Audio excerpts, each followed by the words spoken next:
Hi friends, ఏం చేస్తున్నారు అందరూ? Good morning. అందరికి పనులు అయిపోయినాయండి.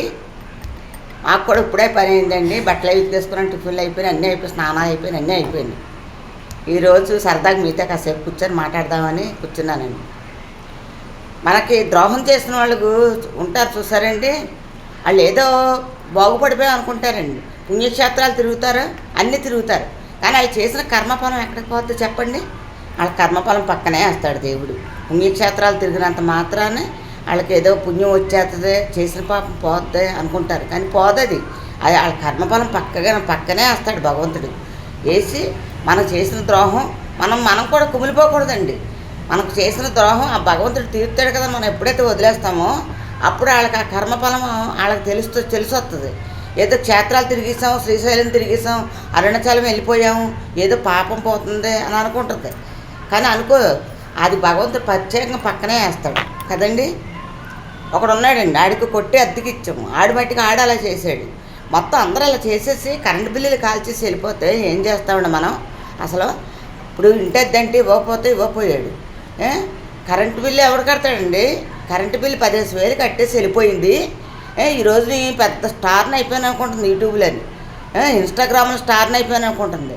అది 10 మందిని పాడు చేస్తాం కాదు, అది 10 మందిని బాగు చేసామా లేదా, పుణ్యక్షేత్రాలు తిరిగామా లేదా అని అనుకోవాలి. అది కానీ ఒకళ్ళని పాడు చేసేసి ఒకళ్ళని బాధ పెట్టేసి మనం ఏదో ఉద్ధరించేసాం అనుకుంటుంది అది, కానీ అది చాలా తప్పు. అది ఆడి మట్టికాడు నా మీద కేసు పెడతాడు. చూడండి, ఆడు నా ఇంట్లో ఉండి నా కొట్టుగది పాడు చేసి నాకు 10 నెలలు అద్దె ఇవ్వకుండా ఆడు నాకు కేసు పెడతాడంట. ఎంత బాగుందో చూడండి ఈ రోజుల్లో. అయినా మనం వాళ్ళని నమ్ముతాం, చాలా తప్పండి ఈ రోజుల్లో. మనం ఒకళ్ళు కూడా నమ్మకూడదు, గుడ్డిగా ఎప్పుడు ఏనాడు నమ్మకూడదండి. నమ్మి మోసపోయానండి, నేను చాలా మట్టుకు మోసపోయాను. ఓర్లేండి, వాళ్ళు ఎంతకాలం ఉంటారు వాళ్ళు?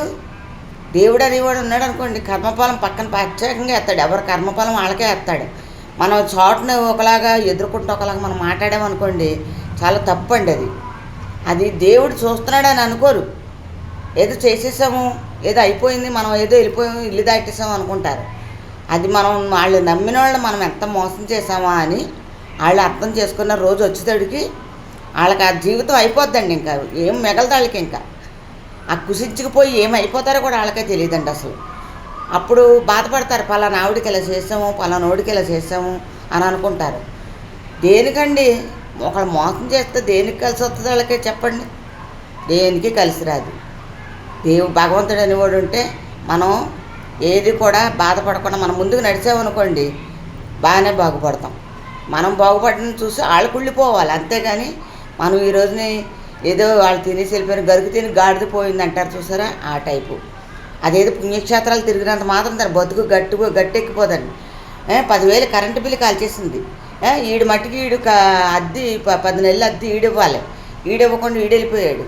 ఎవరి మట్టికి వాళ్ళు అలా చేసి అలాగే చేసేందంటే భగవంతుడు అనేవాడు ఉంటే వాళ్ళకి శిక్ష వెయ్యాలండి, తప్పనిసరిగా వెయ్యాలి. వెయ్యకుండా వదలకూడదు.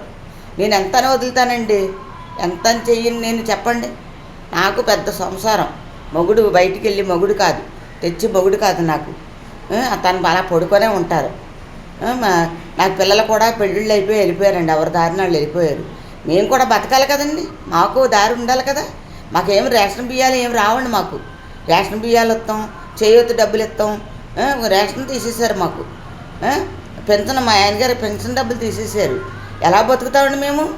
అవి వచ్చి 10 రూపాయలు కూడా వాళ్ళే తినేసి వాళ్ళే మోసం చేసి వెళ్ళిపోతే మేము ఎలా బతుకుతాం చెప్పండి అసలు? అలా ఉంటాయండి రోజులు. ఈ రోజులు ఏదైనా అన్నామంటే అన్నామంటారు. మరి బాధ ఎవరితో చెప్పుకుంటామండి ఫ్రెండ్స్? మీతో చెప్పుకోకపోతే నేను ఎవరితో చెప్పుకుంటాను చెప్పండి? నా సబ్స్క్రైబర్లు అందరూ కూడా నా ఫ్యామిలీ అని వాళ్ళతో నేను చెప్పుకుంటున్నాను. నేను ఏదైనా తప్పుగా అని అంటే నన్ను క్షమించండి. మా ఛానల్ మీకు నచ్చినట్టయితే సబ్స్క్రైబ్ చేయండి, లైక్ చేయండి. బాయ్.